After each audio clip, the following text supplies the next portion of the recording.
যে মানুষটা ভালোবাসে কথাটা বলতে প্রায় 4 বছর অতিবাহিত করেছিল, সেই মানুষটাই মাত্র 4 মিনিটে উচ্চারণ করলো বিচ্ছেদ চাই। যে মানুষটার মুখে ভালোবাসির কথাটা শুনবো বলে দীর্ঘ অপেক্ষা করতে হয়েছিল, সেই মানুষটাই দূরত্ব বাড়াতে একটু অপেক্ষা করালো না। যে মানুষটার ঠোঁটটা কেঁপেছিল ভালোবাসি উচ্চারণ করতে, তারই ব্রেকআপ বলতে চিবুক দৃঢ় হলো।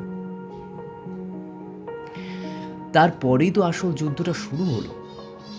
তার বলে যাওয়া ভালো থাকিস কথার মান্যতা দিতে গিয়ে চলল মনের সঙ্গে বিধ্বংসী লড়াই। মন অস্ফুটে বলেছিল, ভালো থাকার সবটুকু সরঞ্জাম তো সে নিয়ে চলে গেল, আর ভালো থাকি কি করে। কিন্তু মস্তিষ্ক রুখে দাঁড়িয়ে বলেছিল, সব আছে, দেখো তাকিয়ে, সব আছে, শুধু নিজেকে প্রতিষ্ঠিত করো, সময়কে আরেকটু সময় দাও। মন আর মস্তিষ্কের কথা শুনতে শুনতে পেরিয়ে যাচ্ছিল সময়গুলো। মাঝে মাঝে মন বলছিল, নিজেকে শেষ করে দিলে হয় না, আর কেন? কিন্তু মস্তিষ্ক বলছিল, হেরে যাবে। কালচে রক্তক্ষরণ হতে হতে কবে যে রক্তটা পাথরের মতো জমাট বেঁধে গেল, তা একমাত্র সময়ই জানে।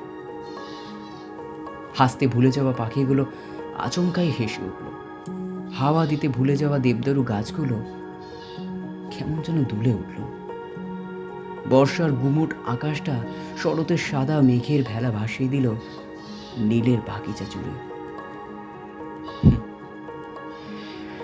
আবারও সে এসে হাজির হল।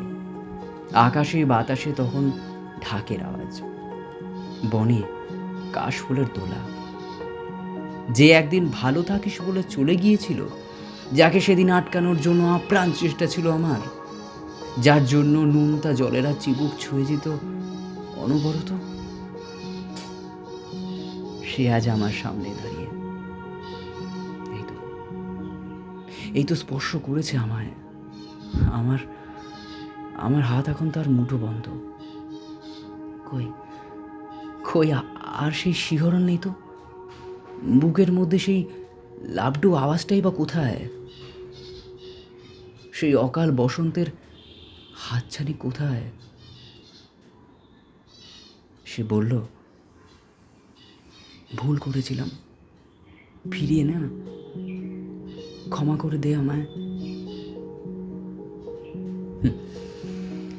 আমার মনকে সুযোগ না দিয়েই মস্তিষ্ক বলল, ক্ষমা হলো প্রশ্রয়ের নামান্তর মাত্র। বারংবার ক্ষমায় অপমানের সুযোগ দেওয়া হয় বারবার। মনকে হারিয়ে সেদিন আমি বলে উঠলাম, তোর কথা মতো আমি ভালো আছি, তোকে ছাড়াই বড্ড ভালো আছি, ব্যাস। ফিরিয়ে দিলাম তাকে। যন্ত্রণা হচ্ছে না তো আর? তবে কি দীর্ঘদিনের রক্তক্ষরণে যন্ত্রণাগুলোকে স্থবির করে দিয়েছে? হয়তো। এগিয়ে চলেছি আমি, স্বতন্ত্র একটা মানুষ।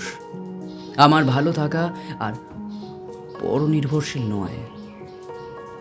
আমার হাসি খুশিরা এখন আগলে রাখে আমাকে, ঝগড়া করে কম, ভালোবাসে বেশি নিজেকে।